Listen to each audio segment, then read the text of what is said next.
Hey YouTube, Vermont Prepper here. Some of you might know that I'm a drummer. I did post at least one video up there of me playing a Rush song on my electronic set. But I wanted to take a little bit of time and go over what I'm calling my dream acoustic set that I just got assembled. It's not fully assembled yet, so I'm gonna, not waste your time, and I'm gonna tell you right off that I'm not going to play these things, and the only reason is twofold. The first being that I'm in an apartment, and the guy upstairs has a young daughter, and it's late at night right now, and plus these things make a ton of noise, so I don't want to disturb them. And in fact, I probably won't play these in the apartment here ever because they're just, unless the guy's gone, because it's just way too loud. So I do play these and I record with these. That's the Alesis Strike Pro SE, and these things sound great. Very good value for the money. They sound really good, and you can see a couple, at least one video of me playing Closer to the Heart, and the drums sound phenomenal on there. But in any event, I'm going to continue going over my set here. So this is the Tama Star Mahogany set that just came out. They just were shipped. I got them not more than a month ago. And it took me quite a bit of time to set these things up and get it situated, get the cymbals all placed the way I want, because it's a totally different configuration what I'm used to. This particular rack is brand new also. I have a Gibraltar. I've always had Gibraltar racks, but I had a full cage, two tiers, and the cymbals used to hang down. These, I have the cymbals. I only have one tier, and the cymbals are on the single rack rails right there. And they make them really nice, the Gibraltar. I mean, you can fit a lot of things on it, as you can see. And I'm going to go through all of the cymbals. But the Tama Star Mahogany, there's not many videos on it. And the reason why is it's actually, this particular set is one of 9 in the United States. And I think they're only making 50 worldwide. So I was lucky enough to get one of these things. And the finish on them is just absolutely phenomenal. They're all handmade, and it's called the Waterfall Cymbal or Sapiel. Somebody can pronounce that probably better than me. But there's some inlays and, some really beefy lugs on them. And this right here is a 22-inch bass. The actual legs are really nice. You can adjust them any which way. But I used to have, I still have, and I'll show you that in a little bit, black sets. I always had black drum sets because I just love the color black. It's my favorite color. But this one really caught my eye. Tama has a really cool promo video out on it, on how it's made and things like that, which really kind of sold me. But more importantly, they actually sound phenomenal. There's a couple videos. Drum Center of New Hampshire has a video of them playing, and they have them mic'd really nice, so you might want to go check that out. But in any event, what it comes with is a 10-inch tom, a 12-inch tom, and you can notice that they're floating, which allows the shells to resonate. And I have it hooked on hooked them on a Tama tom mount, double tom mount holder. It's pretty sturdy, and these Gibraltar clamps, they just don't move. They're like rocks. So they're really, really good to have. Another good reason why I like Gibraltar. So you have the 10-inch, you have the 12-inch, and you have a 14-inch floor tom. Again, the craftsmanship is just, really good. Another 16-inch right here. They come with a Remo ambassador coated heads. I do have new heads. I'm going to give these a shot first, and then see with dampening how I can make them sound. But they're brand new, so might as well try and use them. But I do have the Controlled X hats heads with the black dot on the bottom, which I really like. So I don't know, I may switch eventually, but I kind of wanted to keep everything stock for right now. And I have some Evans kick heads as well. So, but I just want to keep it stock and see how it sounds right out of the box here. What I also did is I added these DW concert toms right here. And these are really cool. It's a 6 and an 8 inch, so it really complements the entire set. And it's actually, in effect, adding 2 pieces to this set to make it like an 8-piece set, if you include the snare. So, you know, 6 inch, 8. So the pitch really fits right in there. You know, they're higher pitched, obviously. And Neil Peart uses higher pitched toms in a lot of his songs. So, and I've always had them. I've had octobans in the past, and I've had rototoms, if any of you remember those. But these really sound good, and they fit on the set just really good. I put a regular tom holder, and this comes with the DW comes with a kind of a mount, but then I had to buy that, you know, the pole, the tom mount holder, if you will. So there you have that. And then of course, you know, one of the most important things you can have in your set, the most important drum in my view, is the snare drum. And this is I'll go on the other side so you can see the logo.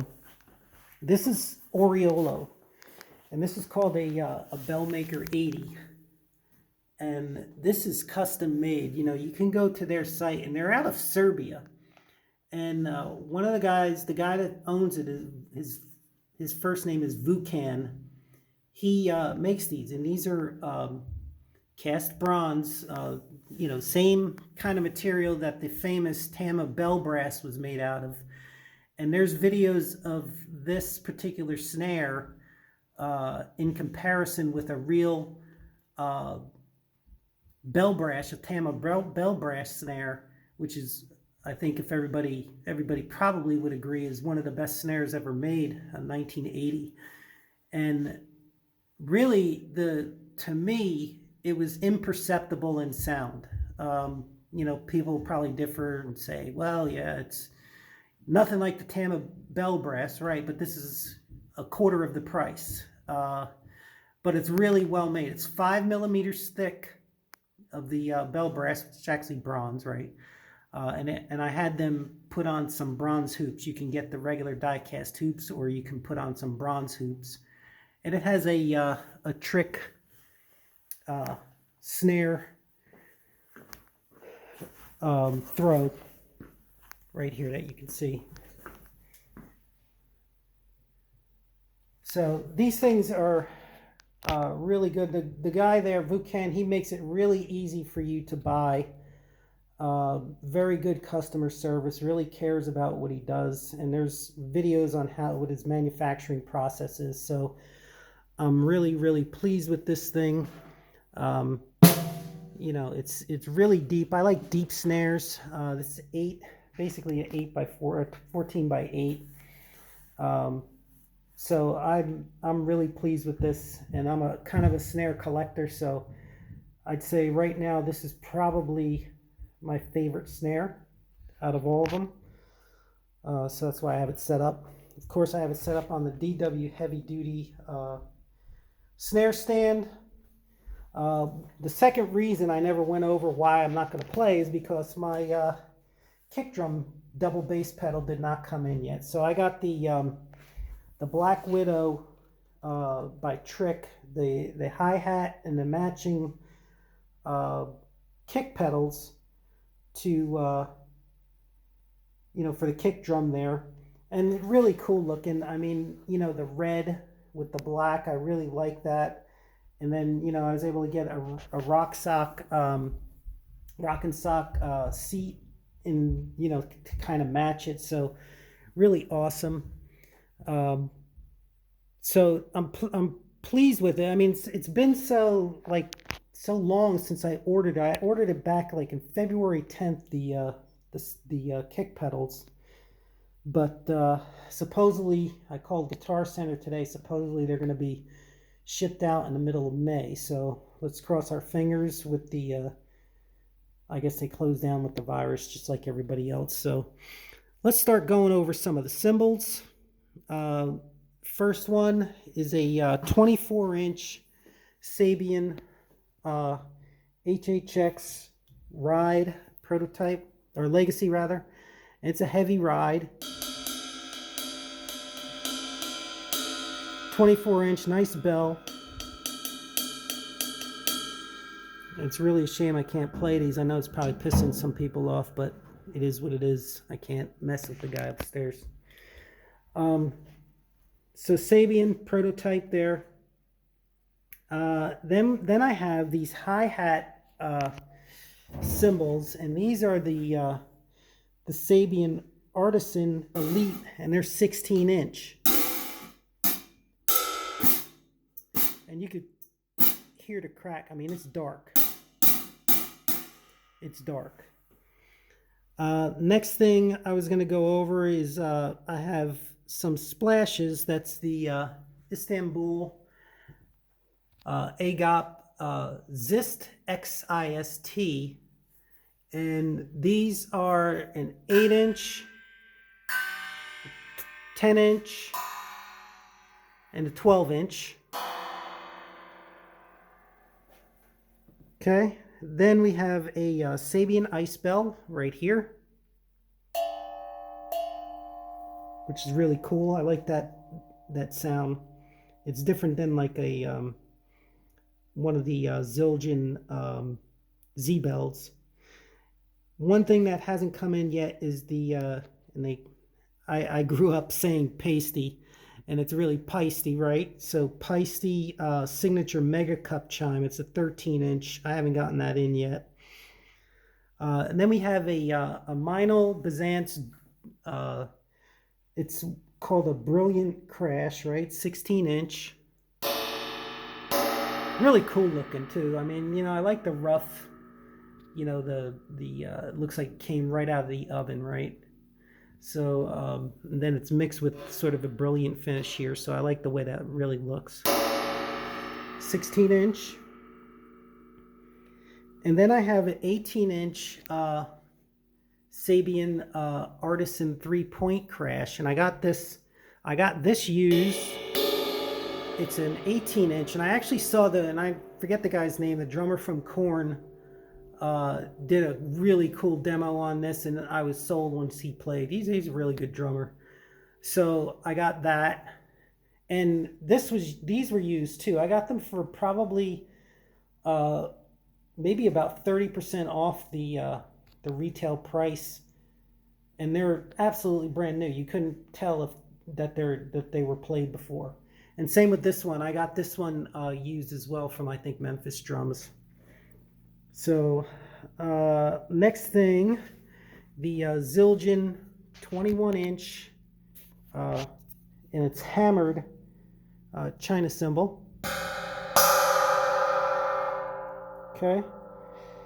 Then we have the 22-inch, and this is the Crash of Doom. I'm using this as a regular crash. I know people use these things sort of as accents, but I have enough crashes around. But you know, this thing, I just love big crashes.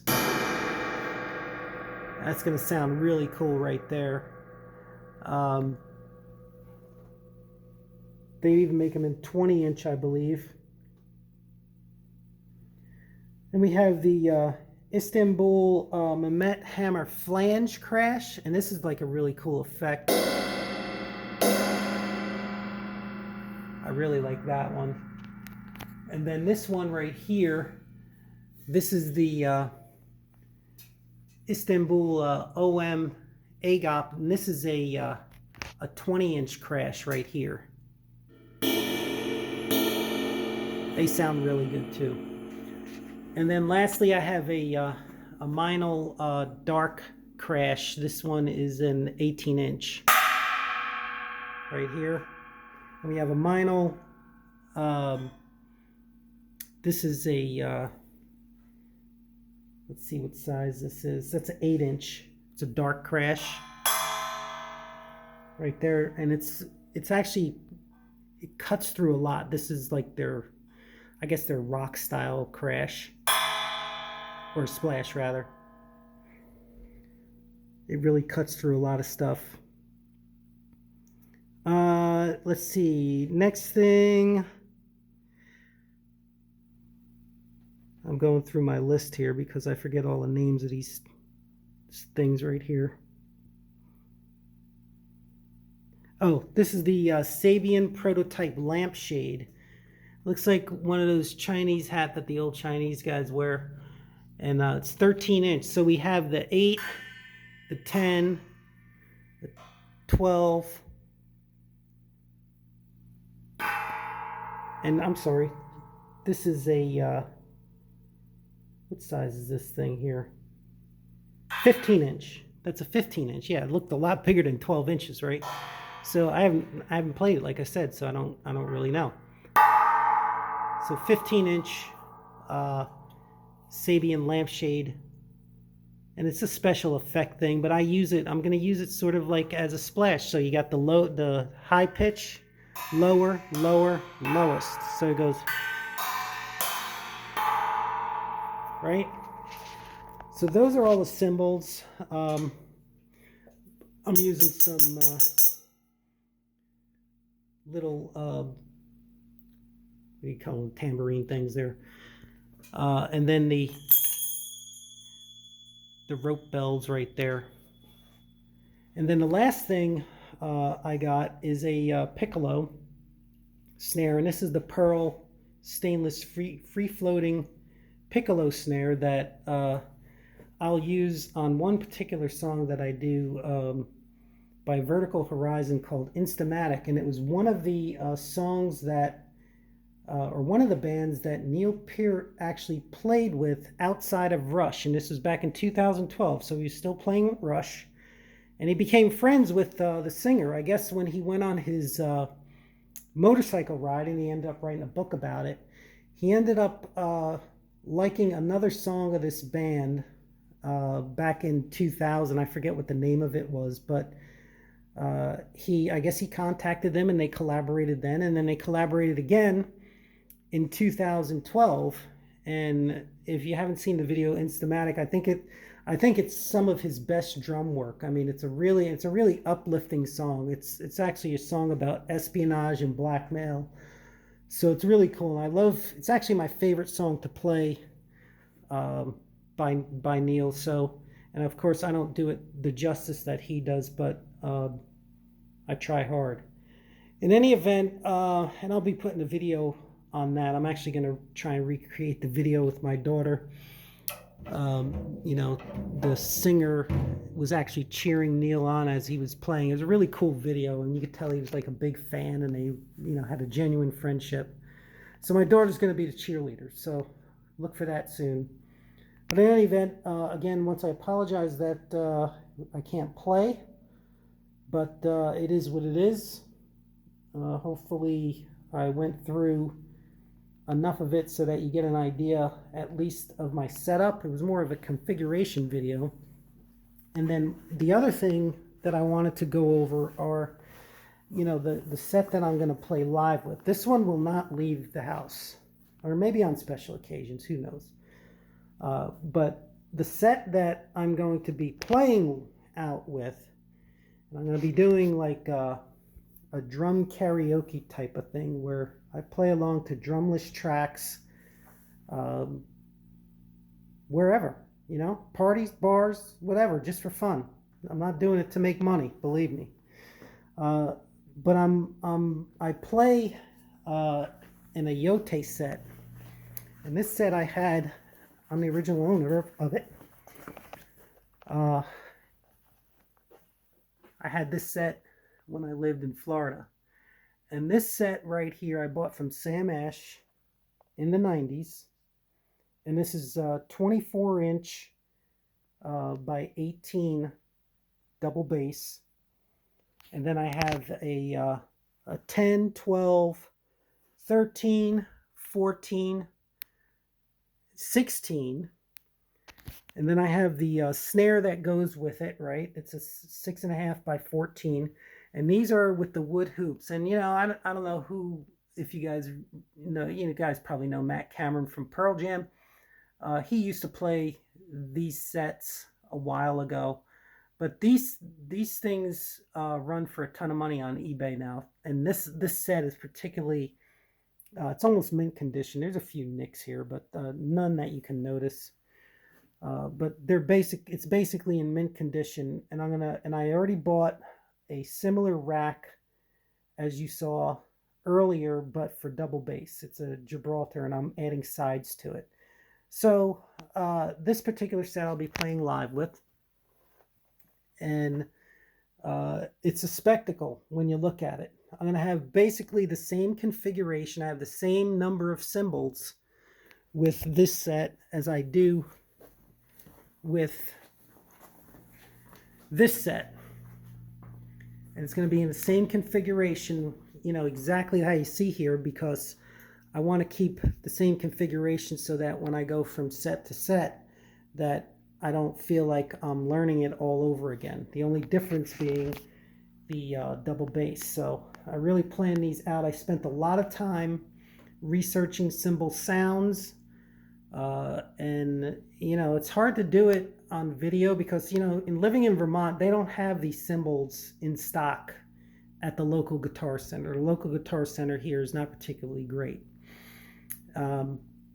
But you research sounds and, you use really good headphones, studio headphones, and you research the sounds, and I was able to get the sound that I expected out of these cymbals. So, really pleased with the way it's set up. I can't wait till I can really hit them hard. But like I said, the other set has the same amount of cymbals. They're all different. The other thing with this right here with my black set, sorry I forgot to put this in there. This is probably my new favorite drum of all time here. It's a Slingerland 20-inch diameter tom, floor tom, 18-inch depth. And this was made back in the early 80s, and the drums were really big back then. But this thing really sounds, I gotta put a new top head on there, but I put a new bottom head on there because the guy had had this on there, and he put a big port in there, and the thing just sounded dead. He maybe used it for recording or whatever, but I particularly didn't like the sound. It just sounded way too dead. I don't like a big boomy sound, but I don't like it totally dead either. So I got a new head for this. It's gonna be a black head, but it sounds really good. And this is also basically in mint condition for being a drum from the 80s. I don't know how it survived like this, but I got it off of eBay, and I've been looking for a floor tom for, I'd say, a good 3 months, and I almost pulled the trigger on a number of them. There were some Ludwigs that I liked, the one in the psychedelic red colors, like the swirl, really cool looking, but they just weren't in the shape that I wanted them to be in, and they were a lot of money, those psychedelic red toms. But this one actually really fits me really good. And that'll go as another add-on to the Ayotte drum set. So in essence, I'll have a 9-piece double bass. And then for that set, I also added some DW concert toms. They're on their way in, 6 and an 8-inch. So really, if you count those, it's an 11-piece set. So next thing I'm going to do is take this set down, and when the Gibraltar rack comes in, I'm going to set up the Ayotte set and see if I can get it in roughly the same configuration. I'm sure it'll be a little bit different because they have different mounts on their toms, etc. But I had that thing set up in Miami when we played in my old band, and that never left the house at the time. I used to use an old Tama 6-piece to play out, And that thing served me well, but it got beat up. I'm going to take a lot better care of the Ayotte when I'm moving those in and out. I got some nice cases for it too. So in any event, I know it's a long video without playing, which is, again, it's hard to look at these things and not play. Never mind sitting through a 25-minute video and not hear them. Here, I'll just snap the bass drum. I don't know if you get that sound, but it's really good sound. Again, you can go on the Drum Center of New Hampshire and see a nicely mic'd demo of this particular kit, and it sounds really good. All right, I'm glad you guys sat through it. Hope you liked it, and feel free to comment and subscribe. I appreciate it. From On Prepper out, and for God's sakes, wash your hands, will you? Take care.